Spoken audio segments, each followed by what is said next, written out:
Alright, what's good everybody? It's your boy Akeen and welcome to today's final blog. Here to talk about the Discovery Orange Bowl between number 15 Northern Illinois against number 12 Florida State. Now this is going to be an interesting matchup to watch and a surprising matchup because Northern Illinois, a lot of people have a lot of doubts in this team, and many people believe that they do not deserve to play in this BCS bowl game. There's a lot of things going against Northern Illinois. They lost their first week to Iowa, but then they won 12 straight. But one of those 12 wins, they had a 1-point victory against a 2-9 Army team. But it is what it is though. They've made it to the MAC championship, won that MAC championship, and now they're headed to the this BCS bowl game. And instead of hating on them, I think that everybody should just congratulate. Don't hate.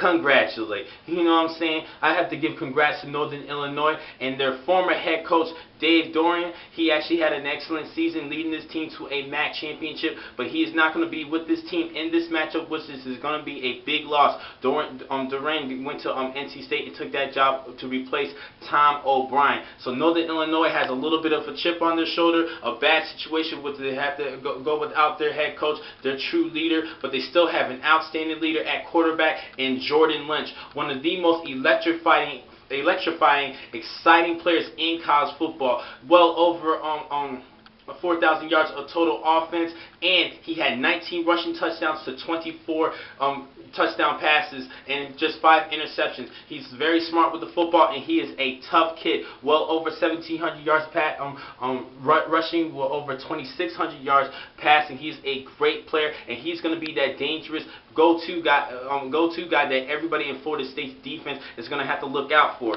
Now, for Florida State, they have an outstanding defense. They're ranked second nationally in overall defenses in yards and gives up 15.1 points per game. And this is going to be the toughest task for Jordan Lynch coming out of the Mid-American Conference, a least competitive defensive unit conference compared to the ACC in Florida State. They have the best overall defense in the ACC conference and second nationally. That enough said. Now for Florida State, they have a good quarterback as well with 22 touchdowns and 10 interceptions, and E.J. Manuel passed for over 3,100 yards this season. He had a great year coming out as a senior, but he has a couple of some skill players that he could give the ball to, like James Wild Jr. He's a good running back. Devontae Freeman, that's a good tandem at running back, and his leading receiver in Rashard Green, just under 700 yards receiving this season. I forgot to talk about Northern Illinois' top receiver and Martell Moore, 1,054 yards and 12 touchdowns. He's the leading target for Jordan Lynch. But going back to Florida State, they have a good weapons around E.J. Manuel, and I think he could be due for a good game. But he's going to be playing against a pretty good Northern Illinois defense, and they have two premier linemen that I like a lot, in Alan Baxter and Sean Proger. Both these two players have combined for 17.5 sacks, and they're going to have to penetrate the line of scrimmage and put a lot of pressure in E.J. Manuel, slow him down a little bit, and make him lose his rhythm. That's exactly what Georgia Tech did in that ACC championship. Georgia Tech did lose that game, but it was a close 21-15 game, and I think that Florida State is in for a rude awakening if they're going to underestimate this Northern Illinois defense. Now, overall for this matchup, I'm still going to stick with the Noles in this game because they have way too much talent on the defensive side, and I think that defense is going to dominate. They just have way too many great players, like ACC Player of the Year, Bjorn Warner, 13 sacks this season,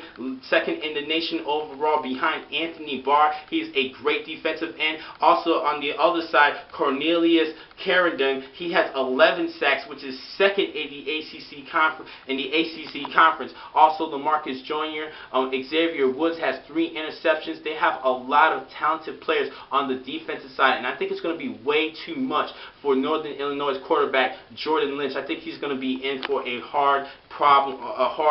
tough game against that Noles defense. I think they're going to dominate in this matchup, but I think it might be a little bit close because Jordan Lynch is a tough guy, and he's a big-time dual threat quarterback throwing and running the football. But I think that Noles defense is going to put him in check and try to put more pressure on him and make him throw the football instead of running the football and cause a lot of third and long situations for Jordan Lynch, which will put a lot of pressure on him, and I don't think he'll be able to handle the big stage such as the Orange Bowl. So I'm going to have to go with Florida State over Northern Illinois, but I think this is going to be a good Orange Bowl matchup. Now, next time I'm going to catch you guys is tomorrow to talk about the Sugar Bowl between Louisville and number 3 Florida. I'll catch you guys tomorrow. Thank you for watching all of 6 today's blogs. I'm your man, Akeem McCall. Be easy.